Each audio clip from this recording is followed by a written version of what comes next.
Why do some people have to act cocky or whatever it is that... Oh, they just got egos bigger than their talent, or egotistical without the talent. Some people have the talent and terribly. James Garner finally breaks silence on Charles Bronson. James Garner was born James Scott Bumner on April 7, 1928 in Norman, Oklahoma.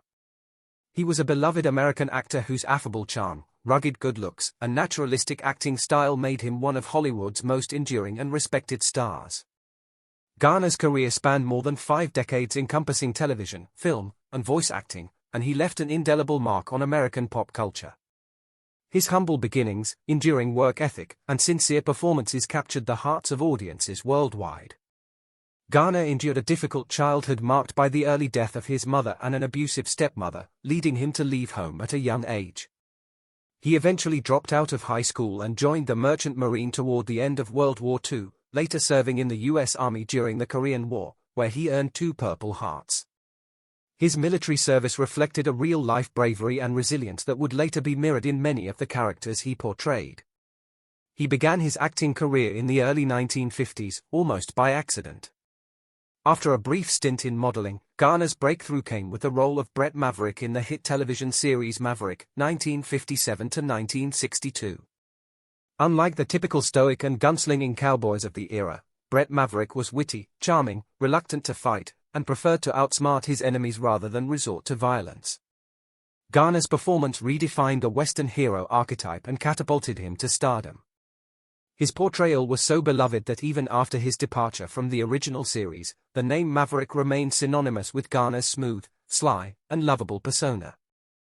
Garner's film career also took off with notable roles in movies such as The Great Escape, 1963, where he starred alongside Steve McQueen, The Americanization of Emily, 1964, with Julie Andrews, and the romantic comedy Mover, Darling, 1963, with Doris Day. He demonstrated remarkable versatility, seamlessly transitioning from comedy to drama, action to romance. In 1970, he portrayed a serious and complex role in I Never Sang for My Father, earning critical acclaim for his emotionally nuanced performance. One of his most iconic roles came in Murphy's Romance, 1985, opposite Sally Field, which earned him an Academy Award nomination for Best Actor, highlighting the depth and longevity of his talent. However, perhaps the most beloved role of his career was that of Jim Rockford, a laid-back, street-smart private detective in The Rockford Files, 1974 to 1980. This role cemented Garner's legacy in television history. The Rockford Files was groundbreaking, combining action, comedy, and drama in a way that had rarely been done before. Garner's effortless charisma, and his portrayal of Rockford as a flawed but lovable everyman resonated deeply with viewers. The show won numerous accolades, including Garner's own Primetime Emmy Award for Outstanding Lead Actor in a Drama Series in 1977. Throughout his career, Garner was known for his professionalism and integrity. He often stood up for the rights of actors and fought against unfair practices in Hollywood. He filed a highly publicized lawsuit against Warner Brothers in the 1960s for breach of contract during Maverick, which he won, a rare and courageous move for actors at the time.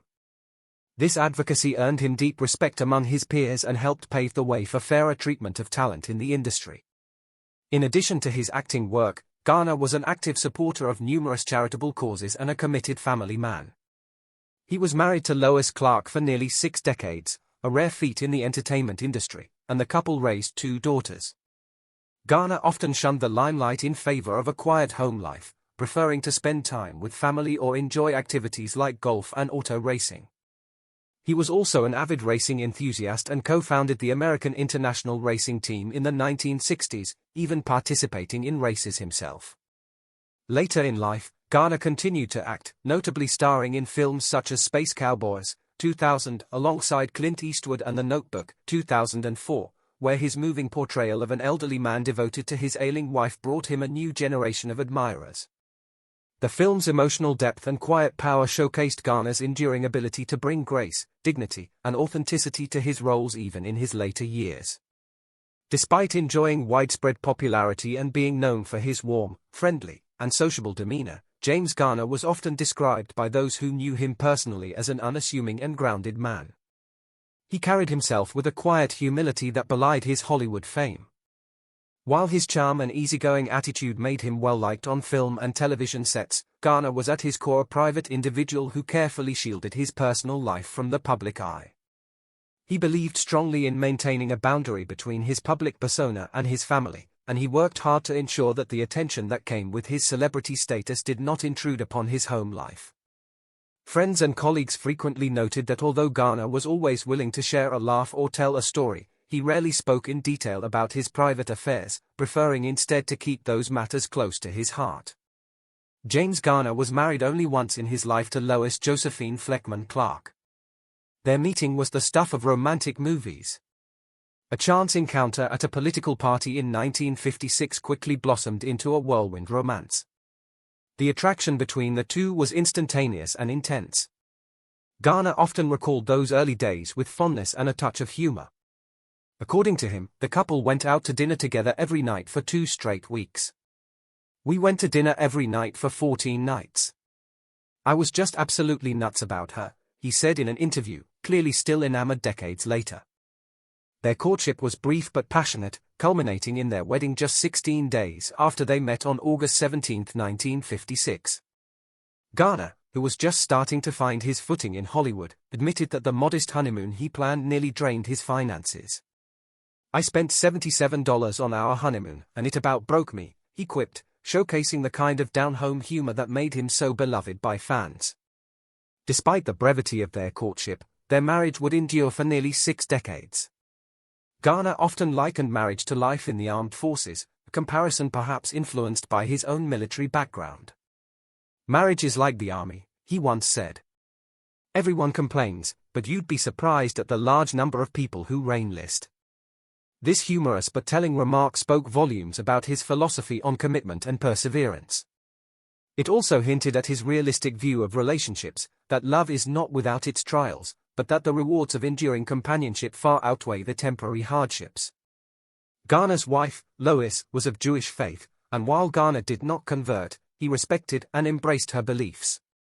Their household reflected a blend of traditions and values grounded in mutual respect and a shared sense of humor that helped sustain their bond through good times and bad. When James married Lois, he also embraced a new role as a stepfather. Lois had a young daughter from a previous marriage, Kimberly, who was 9 years old at the time and bravely recovering from the effects of polio. Garner accepted the responsibility of helping raise Kimberly without hesitation, treating her as his own and offering her the love and stability of a devoted father. A few years later, James and Lois welcomed a daughter of their own, Greta Shea Garner, born on January 4, 1958.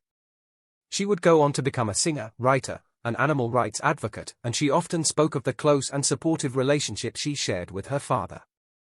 Garner adored both of his daughters and prioritized his role as a parent, often putting family time ahead of career opportunities whenever possible. James and Lois remained married until his death in 2014, a testament to the strength and resilience of their union. However, their long marriage was not without its challenges. The couple experienced 2 significant periods of separation. The first occurred in 1970 and lasted about 3 months. The second, more substantial separation began in 1979 during the height of Garner's career and lasted for approximately 2 years. During this time, James lived alone, dividing his time between Canada and a rented house in the San Fernando Valley. Despite the time apart, they never divorced and their bond ultimately proved unbreakable. In September 1981, James and Lois reunited, reaffirming their commitment to one another and remaining together for the rest of Garner's life. Garner was candid in later interviews about the reasons for their time apart. He consistently emphasized that the separations were not the result of personal or marital discord, but rather due to the mounting pressures of his acting career. By the late 1970s, Garner was the star of the Rockford Files, a role that placed enormous demands on him physically and emotionally. As the lead, he appeared in nearly every scene of the show, and his workload was relentless. Compounding matters, he suffered from chronic pain due to severe arthritis in his knees, as well as from back and neck problems that had plagued him since a serious injury sustained while performing stunts. The physical toll of the show, combined with the studio's pressure and long working hours, eventually became overwhelming. When Garner walked away from the Rockford Files in 1979, it was not because he wanted to leave his family, but because he needed space to recover mentally, physically, and emotionally. "I just needed to be alone for a while," he later explained. It was a decision driven by necessity, not estrangement. He used this time to rest, to think, and to heal from the exhaustion of constantly being in the spotlight. Eventually, he found his way back, both to acting and to the woman he loved.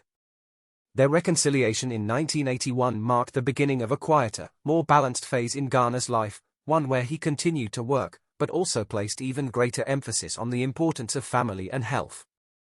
Through all the ups and downs, James Garner's relationship with Lois remained one of deep affection and unwavering loyalty. Their love story, while not without its difficulties, was grounded in friendship, mutual respect, and shared experiences. It is perhaps one of the lesser-known but most enduring legacies of a man who, despite all the glamour of Hollywood, never lost sight of what mattered most: love, family, and living with integrity.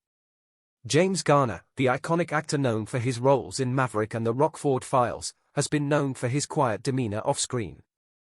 However, in a rare and candid moment, he has finally broken his silence regarding his relationship with fellow actor Charles Bronson.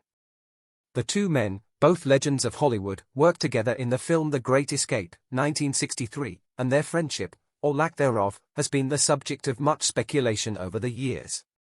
For decades, rumors and whispers about the nature of their relationship have circulated. Some reports suggested that the two had an antagonistic dynamic on set, while others claimed they simply didn't get along. In his memoir, The Garner Files, James Garner briefly touched upon his time with Bronson, but his comments were often cryptic, leaving readers wondering what truly transpired between the two. However, in this new interview, Garner offers his most in-depth commentary on the subject yet, providing insights that give a deeper understanding of their complicated relationship. Garner first met Charles Bronson during the filming of The Great Escape. At the time, both actors were still carving their names in the industry, though Garner was already gaining recognition for his roles in television and film. Bronson, on the other hand, had yet to fully break into the leading man status he would later enjoy. Despite this, both men were known for their tough guy personas, and on set, their characters had a clear bond as part of a group of Allied prisoners of war trying to escape a German P camp. However, behind the scenes, things were less harmonious. Garner recalls that Bronson, while a professional, was a quiet and reserved person, much different from the gregarious and easygoing Garner. This difference in personality led to an atmosphere of awkwardness, with Garner admitting that he often felt a disconnect from Bronson. According to Garner, Bronson wasn't one to engage in small talk, and his intense, stoic demeanor on set contrasted sharply with Garner's more light-hearted and friendly approach. Both men became synonymous with the tough guy image in Hollywood, but the way they approached their personas was vastly different. Garner, known for his roles in Maverick and the Rockford Files, often infused his characters with a sense of humor and charm. He became famous for playing characters who were resourceful and witty, using his intelligence and quick thinking to navigate tough situations. Garner believed that showing vulnerability and humor in the face of adversity made a character more relatable and engaging for audiences. On the other hand, Charles Bronson's characters were the epitome of toughness and stoicism. Known for his roles in gritty action films like Death Wish and The Mechanic, Bronson often portrayed men of few words with an unyielding resolve and a violent sense of justice. While Garner admired Bronson's dedication to his craft and his portrayal of hard-edged characters, he also believed that Bronson's approach to acting made him somewhat distant both on and off-screen. This stark contrast in their personalities contributed to the tension between the two, with Garner admitting that he sometimes found Bronson's solemnity difficult to relate to. Despite their differences, Garner acknowledges that there was a certain respect between him and Bronson. Both actors had to navigate the same difficult terrain in Hollywood, where their tough guy images were both a blessing and a curse. They faced similar challenges, including the pressure to maintain their public personas and the difficulties of transitioning from television to film. However, Garner admits that there were moments when he saw a more human side of Bronson that wasn't always apparent to the public. In their downtime, when the cameras weren't rolling, Garner recounts a few rare instances where he and Bronson would share stories about their early years in Hollywood. While these moments were few and far between, they offered Garner a glimpse into the man behind the tough exterior. Garner shares that Bronson, for all his quiet intensity, had a sharp wit and a dry sense of humor, but it was often hidden beneath layers of toughness. This made it difficult for people to get to know the real Bronson, and Garner felt that this enigmatic quality was both a source of strength and isolation for his co-star. As their careers progressed, the relationship between Garner and Bronson cooled further. Both men went on to enjoy hugely successful careers, with Bronson becoming one of the most bankable action stars of the 1970s and 1980s, while Garner solidified his place as a beloved television icon. However, it seemed that the initial bond they formed on The Great Escape never fully evolved into a lasting friendship. In his later years, Garner became more reflective, acknowledging that he probably didn't make as much of an effort to bridge the gap between himself and Bronson as he could have. Looking back, Garner admits that he could have tried harder to understand Bronson's inner world, even though their personalities were so fundamentally different. For Garner, the experience with Bronson served as a reminder that sometimes, even in the world of Hollywood, two people can have a deep mutual respect, yet still struggle to form a close personal connection. Ultimately, James Garner's decision to finally speak candidly about his relationship with Charles Bronson sheds light on the complexities of working with someone who was both a peer and a larger-than-life figure. While their personalities may have clashed, and their personal connection was never as deep as some might have hoped, there was always a quiet respect between the two men. Garner's reflections on Bronson are not filled with bitterness or regret, but instead offer a nuanced view of their relationship, one marked by understanding, mutual respect, and the realization that not every bond needs to be a close friendship to be meaningful. In the end, Garner's words serve as a reminder that the relationships between Hollywood legends are not always as glamorous or straightforward as they may appear. Sometimes the toughest men in the industry have the most complex emotional lives, and their stories are far more layered than their on-screen personas suggest. Garner's knees became a chronic problem during the filming of the Rockford Files in the 1970s, with 6 or 7 knee operations during that time. In 2000, he underwent knee replacement surgery for both knees.